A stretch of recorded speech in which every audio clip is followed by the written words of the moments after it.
தேவனாலே பராக்கிரமம் செய்வோம். அவரே எங்கள் சத்துருக்களை மிதித்து போடுவார். சங்கீதம் 60:12.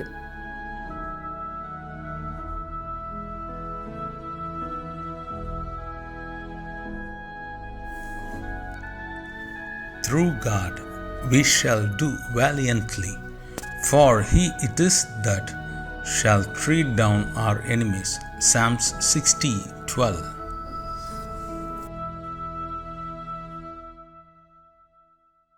ஆண்டவரும் இரட்சகருமாகிய இயேசு கிறிஸ்துவின் நாமத்தினாலே காட் கூசிஸ் மினிஸ்ட்ரி சார்பாக இணைந்து ஜெபிக்கிற ஊழியர்கள், யூடியூப் சேனல் வாயிலாக செய்தியை கேட்கிற ஊழியர்கள் மற்றும் தேவ பிள்ளைகள் யாவருக்கும் அன்பின் வாழ்த்துக்கள்.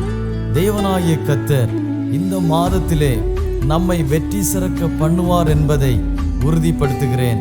தேவனாகிய கர்த்தருடைய கிருபையினாலே கடந்த 4 மாதங்களை கடந்து வந்திருக்கிறோம். சூழ்நிலைகள் நம்மை எத்தனையோ விதங்களிலே சோர்வுக்குள்படுத்தி இருக்கலாம். ஆனாலும் அவை எல்லாவற்றையும் ஜெயிக்க தேவனாகிய கர்த்தர் கிருபை செய்திருக்கிறார்.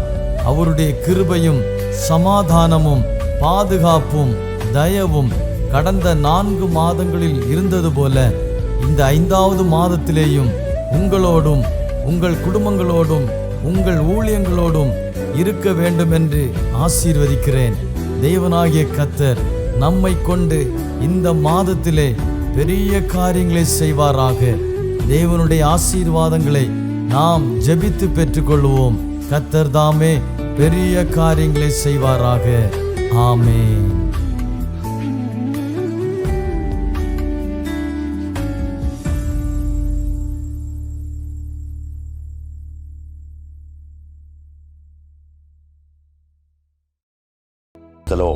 കർത്താവായ യേശു ക്രിസ്തുവിൻ്റെ നാമത്തിൽ എല്ലാവർക്കും വന്ദനം.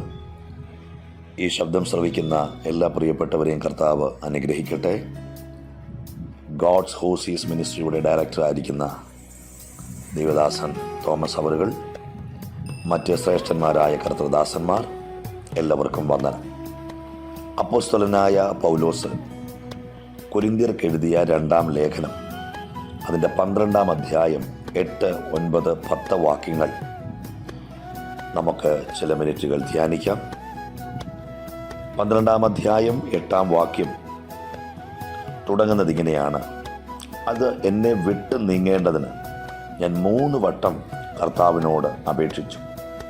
അവൻ എന്നോട്, എൻ്റെ കൃപ നിനക്ക് മതി, എൻ്റെ ശക്തി ബലഹീനതയിൽ തികഞ്ഞു വരുന്നു എന്ന് പറഞ്ഞു. ആകയാൽ ക്രിസ്തുവിൻ്റെ ശക്തി എൻ്റെ മേൽ ആവസിക്കേണ്ടതിന് ഞാൻ അതിസന്തോഷത്തോടെ എൻ്റെ ബലഹീനതകളിൽ പ്രശംസിക്കും. 10-ാമത്തെ വാക്യം: അതുകൊണ്ട് ഞാൻ ക്രിസ്തുവിന് വേണ്ടി ബലഹീനത, കയ്യേറ്റം, ബുദ്ധിമുട്ട്, ഉപദ്രവം, ഞെരുക്കം എന്നിവ സഹിപ്പാൻ ഇഷ്ടപ്പെടുന്നു. ഞാൻ ബലഹീനനായിരിക്കുമ്പോൾ തന്നെ ശക്തനാകും. പൗലോസ് വ്യക്തതയോടുകൂടി 10-ാം വാക്യത്തിൻ്റെ അവസാനം പറഞ്ഞിരിക്കുന്ന കാര്യങ്ങൾ, ഒരു പ്രാർത്ഥനയുടെ മറുപടി പൗലോസിന് ലഭ്യമായതുകൊണ്ട് ആ മറുപടി നിമിത്തം അദ്ദേഹം സഹിക്കുവാൻ തയ്യാറായ ചില കാര്യങ്ങളെക്കുറിച്ച് നമ്മൾ കേട്ടു. എന്നാൽ ഈ തൻ്റെ ലേഖനങ്ങൾ നമ്മൾ പരിശോധിക്കുമ്പോൾ അവിടെയെല്ലാം കഷ്ടതയിൽ, പ്രതിസന്ധികളിൽ, പോരാട്ടങ്ങളിൽ, ആപത്തുകളിൽ, ഉപദ്രവങ്ങളിൽ സഹിഷ്ണുതയോടെ സഹിച്ച മനുഷ്യൻ ഈ പുസ്തകം അവസാനിക്കുമ്പോൾ അദ്ദേഹം പറയുക, എന്നെ വിട്ടത് നീങ്ങണം. 3 വട്ടം ദൈവത്തോട് ചോദിക്കുക. പക്ഷെ ചോദിച്ചതിനുള്ള ഒരു മറുപടി അല്ല ദൈവം കൊടുക്കുന്നത്. പക്ഷെ ചോദിച്ച ചോദ്യത്തിലും അധികമായ ഒരു വലിയ മറുപടി. ചോദിച്ചതൊന്ന്, ദൈവം നൽകി കൊടുത്തതൊന്ന്. നമ്മൾ സിസ്റ്റമാറ്റിക്കായിട്ട് വചനം പഠിക്കുമ്പോൾ 8-ാം വാക്യം ചോദ്യം, 9-ാം വാക്യം ഉത്തരം, 10-ാം വാക്യം ഉത്തരം കേട്ട പൗലോസിൻ്റെ പ്രതികരണമാണ്. ഒന്നുകൂടെ ഞാൻ ആവർത്തിക്കുന്നു. 2 കൊരിന്ത്യർ ലേഖനം 12-ാം അധ്യായം 8-ാം വാക്യം പൗലോസിൻ്റെ ചോദ്യവും 9-ാമത്തെ വാക്യം ദൈവത്തിങ്കിൽ നിന്നുള്ള പൗലോസിന് വേണ്ടിയുള്ള മറുപടിയും 10-ാം വാക്യം മറുപടി കേട്ട പൗലോസിൻ്റെ പ്രതികരണവുമാണ്. പ്രിയപ്പെട്ടവരെ, എന്നെ ശ്രദ്ധിക്കുന്ന ദൈവദാസന്മാരെ, ദൈവമക്കളെ, നമ്മൾ ദൈവത്തോട് ചോദിക്കുന്ന ചോദ്യം ശ്രദ്ധിക്കുന്ന ഒരു ദൈവമുണ്ട്. നമ്മൾ ദൈവത്തോട് യാചിക്കുന്ന യാചന കേൾക്കുന്ന ഒരു ദൈവമുണ്ട്. നാം ദൈവസന്നിധിയിൽ നിലവിളിക്കുന്ന നിലവിളി ശ്രദ്ധിക്കുന്ന ഒരു ദൈവമുണ്ട്. അതുകൊണ്ട് തന്നെ പറയുന്നു വചനം, എളിയവരുടെ നിലവിളിക്ക് ചെവി പൊത്തിക്കളയാത്ത ദൈവം. കർത്താവിൻ്റെ കണ്ണ് നീതിമാന്മാരുടെ മേലും അവരുടെ പ്രാർത്ഥനയ്ക്ക് ദൈവത്തിൻ്റെ ചെവി തുറന്നിരിക്കുന്നു. അപ്പോൾ നമ്മെ അറിയുന്ന, നമ്മെ കാണുന്ന, നമ്മുടെ അവസ്ഥകൾ വ്യക്തമായി നന്നായി അറിയുന്ന ഒരു ദൈവം നമുക്കുണ്ട് എന്നുള്ള ഉത്തമമായ ഉറപ്പും ബോധ്യവും ആ ഒരു ദൃഢമായ ധൈര്യവും നമുക്കുണ്ടാവണം. അതുകൊണ്ട് തന്നെയാണല്ലോ യോശുവയോട് ദൈവം പറയുന്നത്, മോശ മരിച്ചു കഴിഞ്ഞ് അനന്തരമുള്ള കാര്യങ്ങളിലേക്ക് അദ്ദേഹത്തെ ദൈവം നിയോഗിക്കുമ്പോൾ, ദൈവം അദ്ദേഹത്തെക്കുറിച്ചുള്ള പദ്ധതികൾ പ്ലാൻ ചെയ്യുമ്പോൾ അദ്ദേഹത്തിൻ്റെ ഹൃദയത്തിനകത്തൊരു ചിന്ത, എനിക്ക് മുമ്പിൽ ലീഡറായിട്ട് നിന്ന മോശയെ എറിയാൻ കല്ലെടുത്തവർ, മോശയ്ക്കെതിരെ വിരൽ ചൂണ്ടിയവർ, മോശയ്ക്കെതിരെ ആക്രോശിച്ചവർ, പിറുപിറുത്തവർ, ഈ ഒരു ജനതയെ മുൻപോട്ട് നയിക്കാൻ എനിക്ക് എങ്ങനെ കഴിയും? ആകെ പതറി, ആകെ തളർന്നു, മാനസികമായി വല്ലാത്ത അവസ്ഥകളിലായി. പക്ഷെ അവിടെയും ദൈവം പറയുന്നു, ഞാൻ മോശയോട് കൂടെ ഇരുന്നത് പോലെ നിന്നോട് കൂടെ ഇരിക്കും. അതിൻ്റെ അർത്ഥം യോശുവയെ ദൈവം വ്യക്തമായി അറിഞ്ഞു. അവൻ്റെ മനോഭാവം, അവൻ്റെ അവസ്ഥകൾ, അവൻ്റെ ബലഹീനത, അവൻ്റെ സാഹചര്യങ്ങൾ എല്ലാം വളരെ വ്യക്തമായി അറിഞ്ഞിട്ടാണ് ദൈവം അവനൊരു മറുപടി കൊടുക്കുന്നത്. ആ മറുപടിയാണ് നമ്മൾ മനസ്സിലാക്കേണ്ടത്. പ്രിയരെ, ദൈവം പറയുക, നീ ഉറപ്പും ധൈര്യവും ഉള്ളവനായിരിക്കാം. ഈ ശബ്ദം കേൾക്കുന്ന പ്രിയപ്പെട്ടവരോട് ഞാൻ പറയുന്നു, ഒരു വർഷമെങ്കിൽ മാനസികമായി, ശാരീരികമായി, ആത്മീകമായി നിങ്ങൾ തളർന്നവരാകാം പല പല വിഷയങ്ങളിൽ.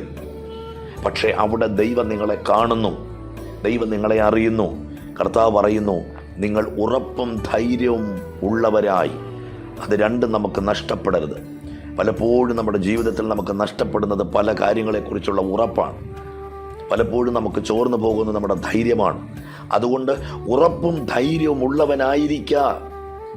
നീ പോകുന്ന ഇടത്തൊക്കെയും ഞാൻ നിന്റെ കൂടെയുണ്ട്. ദൈവം കൊടുക്കുന്ന ശക്തമായ വാഗ്ദത്തം, ആ വാക്കിൻ്റെ ഘനം, അതിൻ്റെ ശക്തിയുടെ മികവ്, അതിൻ്റെ ശ്രേഷ്ഠത യോശുവ തിരിച്ചറിഞ്ഞ് അതിനനുസൃതമായി അവൻ സഞ്ചരിച്ചു. ചിലതിനെയൊക്കെ അവൻ അവകാശമാക്കി. നമുക്കറിയാം ആ ചരിത്രം. ഞാൻ പറയുന്നതിൻ്റെ സാരം, നാം ചോദിക്കുന്ന ചോദ്യത്തിന് മറുപടി തരുന്ന ഒരു ദൈവം സ്വർഗത്തിലുണ്ട്. മനുഷ്യനൊരു പക്ഷേ ശ്രദ്ധിച്ചെന്ന് വരികയില്ല, മനുഷ്യനൊരു പക്ഷേ കണ്ടെന്ന് വരികയില്ല, മനുഷ്യനൊരു പക്ഷേ അറിഞ്ഞെന്ന് വരികയില്ല. പക്ഷെ വ്യക്തമായി കാണുന്ന ഒരു സർവശക്തനായ ദൈവം സ്വർഗത്തിലുണ്ട്. മുകളിൽ ആകാശത്തെയും താഴെ ഭൂമിയെയും സമുദ്രത്തെയും അതിലുള്ളതിനെയും ഒക്കെ നിർമ്മിച്ച് ഭൂലോകത്തെയും ഭൂമണ്ഡലത്തെയും ഒക്കെ സകല കാര്യങ്ങളിലും സൃഷ്ടിച്ച് ദൈവം, ആ കർത്താവ് നമ്മെ അറിയാതിരിക്കുമോ? അത് നമ്മൾ ചിന്തിക്കേണ്ടിയിരിക്കുന്നു. അതുകൊണ്ട് പൗലോസ് ചോദിച്ച ചോദ്യം 3 വട്ടം ചോദിച്ചു. 3 വട്ടം ദൈവത്തോട് ചോദിക്കുന്നു. നമുക്കറിയാം, അപ്പോസ്തല പ്രവൃത്തി 9-ാം അധ്യായത്തിനകത്ത് ദമസ്കോസിൻ്റെ പടിവാതിൽക്കൽ സൂര്യനെ വെല്ലുന്ന ഒരു പ്രകാശം നട്ടുച്ച നേരത്ത് അവിടെ വരുന്നു. അവൻ തറയിൽ വീഴുന്നു, അവൻ അന്ധനാകുന്നു. കുറച്ചുപേര് പിടിച്ചുകൂട്ടിച്ച് യൂദയുടെ വീട്ടിൽ, നിർവീഥി എന്ന തെരുവിൽ ഒരു വീട്ടിൽ കൊണ്ടിരുത്തുന്നു. അവിടെ അദ്ദേഹം പ്രാർത്ഥിക്കുന്നു. അന്ന് മുതൽ പ്രാർത്ഥിച്ച് ദൈവത്തോട് കാര്യങ്ങൾ ചോദിച്ചു തുടങ്ങിയ ഒരു മനുഷ്യനാണ്. നമുക്കറിയാം, അനന്യാസിൻ്റെ വരവോടുകൂടി അദ്ദേഹത്തിൻ്റെ കണ്ണു തുറക്കുന്നു, ദൈവത്തിൻ്റെ നിയോഗം അറിയിക്കുന്നു. അന്ന് മുതൽ കർത്താവിന് വേണ്ടി കഷ്ടങ്ങളും വേദനകളും അനുഭവിക്കുവാൻ ഇറങ്ങിത്തിരിച്ചൊരു മനുഷ്യൻ. ആ മനുഷ്യൻ പലതും പറഞ്ഞ് നമുക്കറിയാം. കഷ്ടത സഹിക്കണം, കഷ്ടം അനുഭവിക്കാൻ വരം തന്നിരിക്കുന്നു, കഷ്ടങ്ങളെ നിങ്ങൾ വിചാരിച്ചാൽ കഷ്ടങ്ങൾ സാരമില്ല, പരീക്ഷ സഹിക്കുന്ന മനുഷ്യൻ ഭാഗ്യവാൻ, ദൈവം നിങ്ങൾക്ക് കഴിയുന്നതിന് മീതെ ഒരു പരീക്ഷ നിങ്ങൾക്ക് തരികയില്ല, അഥവാ പരീക്ഷ നിങ്ങൾക്കുണ്ടെങ്കിൽ അതോടുകൂടെ പോക്കുവഴിയുമുണ്ടാക്കും. താൻ തന്നെ പരീക്ഷിതനായി കഷ്ടം അനുഭവിച്ചിരിക്കിയാൽ പരീക്ഷിക്കപ്പെടുന്നവരെ സഹായിപ്പാൻ അവൻ പ്രാപ്തനാണെന്നും പലയിടങ്ങളിൽ പറഞ്ഞ മനുഷ്യൻ ഇവിടെ ചോദിക്കുന്നു. 3 വട്ടം ദൈവത്തോട് ചോദിക്കുന്നു. പക്ഷെ ആ ചോദിച്ചതിനൊരു മറുപടിയല്ല ദൈവം കൊടുത്തത്. അതിലും ഉപരിയായ ഒരു മറുപടി, ദൈവത്തിൻ്റെ കൃപ. ഈ ദിവസങ്ങളിൽ ചില ചോദ്യങ്ങൾ നമ്മൾ ദൈവത്തോട് ചോദിക്കുന്നവരാവാം. പക്ഷേ ഒരുപക്ഷെ ചോദ്യത്തിനുള്ള മറുപടിയല്ല നമുക്ക് ലഭ്യമാകുന്നത്. ആ ചോദിച്ച ചോദ്യത്തിൻ്റെ തീവ്രതയനുസരിച്ച് അതിനെ ഫേസ് ചെയ്യാൻ, അതിനെ മറികടക്കാൻ കഴിയുന്ന ഒരു ആത്മശക്തി, ഒരു ദൈവകൃപ ദൈവം നമ്മുടെ മേൽ തരും. നമുക്ക് ചിലതിനെ ജയിക്കാൻ കഴിയും, നമുക്ക് ചിലതിനെ മറികടക്കാൻ കഴിയും. അതുകൊണ്ട് പ്രിയരെ, ചിലപ്പോൾ ചില വിഷയങ്ങൾക്ക് മറുപടി നാം ചോദിക്കുന്നതല്ല നമുക്ക് ലഭ്യമാകുന്നത്. ചിലപ്പോൾ ചോദിച്ചതിന് മറുപടി നമുക്ക് ലഭ്യമാകും. എന്നാൽ എല്ലാം ദൈവത്തിൻ്റെ പദ്ധതി പ്രകാരമേ കാര്യങ്ങൾ നടക്കുകയുള്ളൂ. ഒരു പക്ഷെങ്കിൽ പൗലോസ് 3 വട്ടം ചോദിച്ച ചോദ്യത്തിന് ദൈവം മറുപടി കൊടുത്തിരുന്നെങ്കിൽ അവസാനം പൗലോസ് പറയില്ലായിരുന്നു, ഞാൻ നല്ല പോർ പൊരുതി, ഓട്ടം തികച്ചു, വിശ്വാസം കാത്തു, നീതിയുടെ കിരീടം എനിക്കായി വച്ചിരിക്കുന്നു. പ്രിയപ്പെട്ടവരെ, ചിലതൊക്കെ നമ്മളിൽ നിന്ന് മാറാതിരിക്കുന്നത് നമ്മൾ നിത്യതയിൽ എത്തണമെന്ന് ദൈവത്തിന് ഉത്തമമായ ബോധ്യമുണ്ട്. ചിലതൊക്കെ മാറാതിരിക്കുന്നത് നാം നിത്യതയിൽ കാണണമെന്ന് ദൈവം ആഗ്രഹിക്കുന്നു. ഞാനിങ്ങനെ ചിന്തിക്കുന്നു, പൗലോസിനോട് ദൈവം പറഞ്ഞു കാണും, പൗലോസേ, താങ്കളുടെ ദർശനത്തേക്കാൾ, വെളിപ്പാടിനേക്കാൾ, പ്രസംഗത്തേക്കാൾ, നിങ്ങളുടെ ആ വലിയ ആത്മശക്തിയേക്കാൾ നിങ്ങൾ നിത്യതയിൽ എത്തണമെന്നാണ് എൻ്റെ ആഗ്രഹം. ബാക്കിയുള്ളതെല്ലാം പുറകെ നിൽക്കട്ടെ. പക്ഷേ ആത്യന്തികമായ ലക്ഷ്യം നിങ്ങൾ നിത്യതയിൽ എത്തണമെന്നുള്ളത്. അതുകൊണ്ട് ചിലതൊക്കെ മാറാതിരിക്കുന്നെങ്കിൽ ഓർത്തുകൊള്ളുക, ദൈവത്തിനൊരു ഉദ്ദേശമുണ്ട്. എന്നാൽ അത് മാറുന്നില്ല എങ്കിൽ അതിനെ മറികടക്കാൻ ആവശ്യമായ ദൈവത്തിൻ്റെ കൃപ ദൈവം നമുക്ക് നൽകിത്തരും. പ്രിയരെ, 8-ാം വാക്യം ചോദ്യം, 9-ാം വാക്യം പറയുന്നു, എൻ്റെ കൃപ നിനക്ക് മതി, എൻ്റെ ശക്തി ബലഹീനതയിൽ തികഞ്ഞു വരുന്നു. ബലഹീന സാഹചര്യങ്ങളിൽ ദൈവത്തോട് ചോദിക്കുന്ന ചോദ്യങ്ങൾക്ക് കൃപ തന്ന് നമ്മെ അവിടെ നിലനിർത്തുവാൻ കരുത്തനായ ഒരു ദൈവം, തകർന്നു പോകാതെ, താളടിയാകാതെ, വീണു പോകാതെ നമ്മെ ജയത്തോടെ നിർത്തുന്ന ദൈവത്തിന് സ്തോത്രം പറഞ്ഞുകൊണ്ട് ഓരോ ദിവസവും മുൻപോട്ട് പോകുവാൻ ദൈവം നമ്മളെ സഹായിക്കട്ടെ. 10-ാം വാക്യം നിങ്ങൾ ശ്രദ്ധിച്ച്, ദൈവത്തിങ്കിൽ നിന്നും മറുപടി കേട്ട പൗലോസിൻ്റെ പ്രതികരണം. പലർക്കും ഇങ്ങനെയില്ല. ചോദ്യം ദൈവത്തോട് ചോദിക്കും, ആൻസർ കിട്ടും, പിന്നെ ദൈവത്തോടൊരു പ്രതികരണമില്ലാതെ പോകുന്ന ആൾക്കാരെ നമുക്കറിയാം. എന്നാൽ ഈ ദിവസങ്ങളിൽ പൗലോസിനെ പോലെ പ്രാർത്ഥനയ്ക്ക് മറുപടി കിട്ടുമ്പോൾ, ദൈവാനുഗ്രഹം പ്രാപിക്കുമ്പോൾ ദൈവത്തിൻ്റെ മുമ്പിൽ നല്ല നിലയിൽ പ്രതികരിക്കാൻ നമുക്ക് കഴിയണം. അദ്ദേഹം പറയുക, ദൈവം കൊടുത്ത മറുപടി കേട്ട പൗലോസിൻ്റെ പ്രതികരണം, അതുകൊണ്ട് ഞാൻ ക്രിസ്തുവിൻ്റെ ശക്തി എൻ്റെ മേൽ ആവസിക്കേണ്ടതിന് ഞാൻ അതിസന്തോഷത്തോടെ എൻ്റെ ബലഹീനതകളിൽ പ്രശംസിക്കും. പ്രിയരെ, ദൈവശക്തി നമ്മളിൽ നിലനിൽക്കണമെങ്കിൽ നമ്മൾ ബലഹീനതയിൽ പ്രശംസിക്കുന്നവരാകണം. ദൈവാത്മാവിൻ്റെ സ്വാധീനം നമ്മളിൽ നിലനിൽക്കണമെങ്കിൽ നമ്മുടെ ബലഹീന സാഹചര്യങ്ങളിൽ നമ്മൾ കരുത്തോടെ, ഉറപ്പും ധൈര്യത്തോടെ നിൽക്കുന്നവരാകണം. അടുത്ത അദ്ദേഹം പറയുക, അതുകൊണ്ട് ഞാൻ, ഏതുകൊണ്ട്? എൻ്റെ ബലഹീനതയിൽ ആത്മശക്തി ഇറങ്ങി വരുന്നത് കൊണ്ട്. ബലഹീനതയും കയ്യേറ്റവും ബുദ്ധിമുട്ടും ഉപദ്രവവും ഞെരുക്കവും ഞാൻ സഹിപ്പാൻ ഇഷ്ടപ്പെടുന്നു. കാരണം ഞാൻ ബലഹീനനാകുമ്പോഴാണ് ഏറ്റവും കൂടുതൽ ശക്തി ഉള്ള ഒരു വ്യക്തിയായി മാറുന്നത്. അതുകൊണ്ട് ഈ ദിവസങ്ങളിൽ പ്രിയപ്പെട്ടവരെ, ബലഹീനതയിൽ ശക്തി തരുന്ന ഒരു ദൈവം നമുക്കുണ്ട്. ആ ദൈവത്തിലുള്ള ഉറപ്പും ധൈര്യവുമായി നമുക്ക് മുമ്പോട്ട് സഞ്ചരിക്കാം. നമ്മുടെ ശുശ്രൂഷകൾ, നമ്മുടെ കുടുംബം എല്ലാം ദൈവത്താൽ അനുഗ്രഹിക്കപ്പെടട്ടെ. പ്രത്യേകിച്ച് എൻ്റെ ഈ ശബ്ദം ശ്രവിക്കുന്ന എല്ലാ ദൈവദാസന്മാരെയും കർത്താവ് ധാരാളമായി അനുഗ്രഹിക്കട്ടെ എന്ന് പ്രാർത്ഥിക്കുന്നു. കർത്താവ് അനുഗ്രഹിക്കട്ടെ. നമുക്ക് പ്രാർത്ഥിക്കാം. സ്വർഗസ്ഥനായ ഞങ്ങളുടെ പ്രിയ പിതാവേ, ഞങ്ങൾ കേട്ട ദൈവവചന ചിന്തകൾ ഞങ്ങളുടെ ജീവിതത്തിന് അനുഗ്രഹത്തിനും ആശ്വാസത്തിനും കാരണമാകട്ടെ. എല്ലാ ദൈവദാസന്മാരെയും അവരുടെ ശുശ്രൂഷകളെ ദൈവം അനുഗ്രഹിക്കണം. പ്രത്യേകിച്ച് ഗോഡ്സ് ഹോസീസ് മിനിസ്ട്രിയുടെ ഡയറക്ടർ ആയിരിക്കുന്ന തോമസ് സാറിനായി പ്രാർത്ഥിക്കുന്നു. മറ്റ് സഹഭടന്മാരെ ഞങ്ങൾ ഓർക്കുന്നു. കർത്താവ് അനുഗ്രഹിക്കണം. ശുശ്രൂഷയുടെ അതിരുകളെ വിശാലമാക്കി ആത്മശക്തിയുടെ അളവറ്റ വലിപ്പം ഓരോ മക്കളുടെ മേലും ദൈവം വെളിപ്പെടുത്തണം. എല്ലാ മഹത്വം അങ്ങേക്ക് യേശു ക്രിസ്തുവിൻ നാമത്തിൽ തന്നെ പിതാവേ. ആമേൻ, ആമേൻ, ആമേൻ.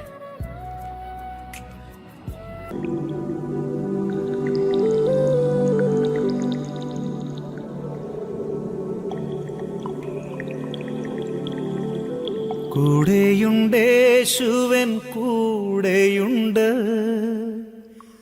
കൂട്ടിനവൻ എന്നും കൂടെയുണ്ട്.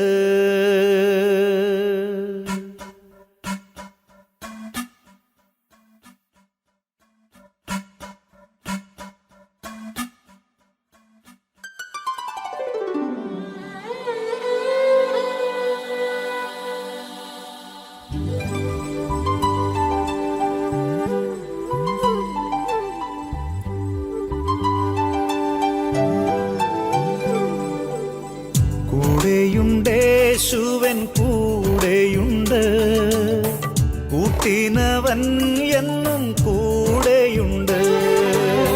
കൂടെയുണ്ടേശുവൻ കൂടെയുണ്ട്, കൂട്ടിനവൻ എന്നും കൂടെയുണ്ട്. കൂരിരുൾ താഴ്വരെ കൂടെയുണ്ട്, കൂട്ടാളിയായിട്ടൻ കൂടെയുണ്ട്. കൂരിരുൾ താഴ്വരെ കൂടെയുണ്ട്, കൂട്ടാളിയായിട്ടൻ കൂടെയുണ്ട്.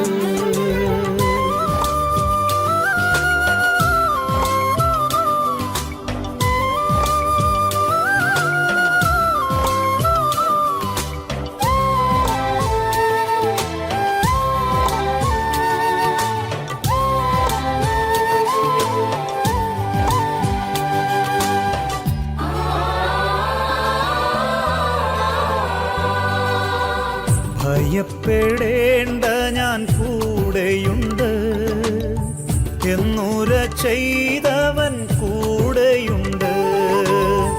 ഭയപ്പെടേണ്ട ഞാൻ കൂടെയുണ്ട്, എന്നുര ചെയ്തവൻ കൂടെയുണ്ട്. പേടിക്കയില്ല ഞാൻ മരണത്തെയും, മരണത്തെ ജയിച്ചവൻ കൂടെയുണ്ട്. പേടിക്കയില്ല ഞാൻ മരണത്തെയും, മരണത്തെ ജയിച്ചവൻ കൂടെയുണ്ട്.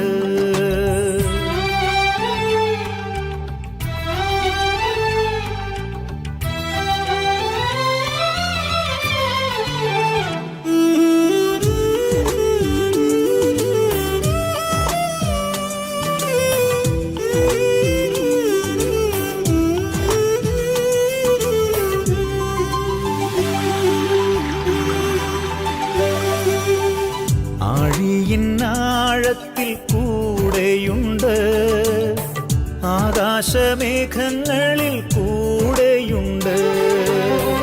ആഴിയിന്നാഴത്തിൽ കൂടെയുണ്ട്, ആകാശമേഘങ്ങളിൽ കൂടെയുണ്ട്.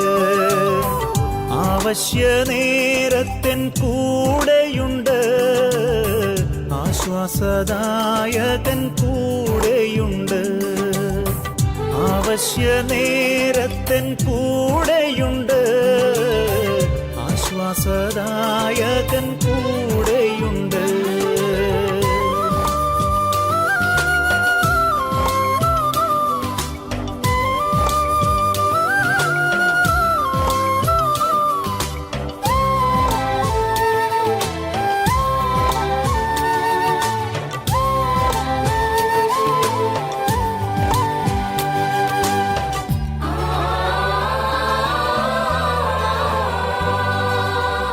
വെള്ളത്തിൽ കൂടി ഞാൻ കടന്നിടിലും, വെള്ളമെൻ മീതെ കവിയുകില്ല. വെള്ളത്തിൽ കൂടി ഞാൻ കടന്നിടിലും, വെള്ളമെൻ മീതെ കവിയുകില്ല.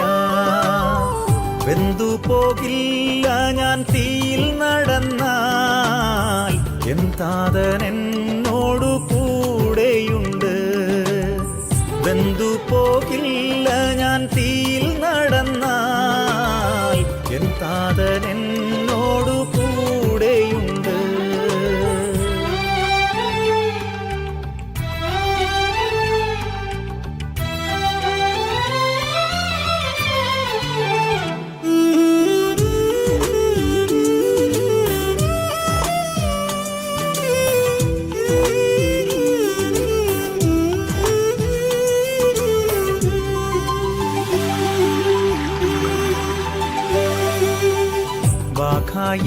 താഴ്വരെ കൂടെയുണ്ട്. യാക്കോബിൻ ദൈവമെൻ കൂടെയുണ്ട്. ബാഖായിൻ താഴ്വരെ കൂടെയുണ്ട്. യാക്കോബിൻ ദൈവമെൻ കൂടെയുണ്ട്. രോഗക്കിടക്കയിലും കൂടെയുണ്ട്. ലോകാന്ത്യത്തോളമെൻ കൂടെയുണ്ട്.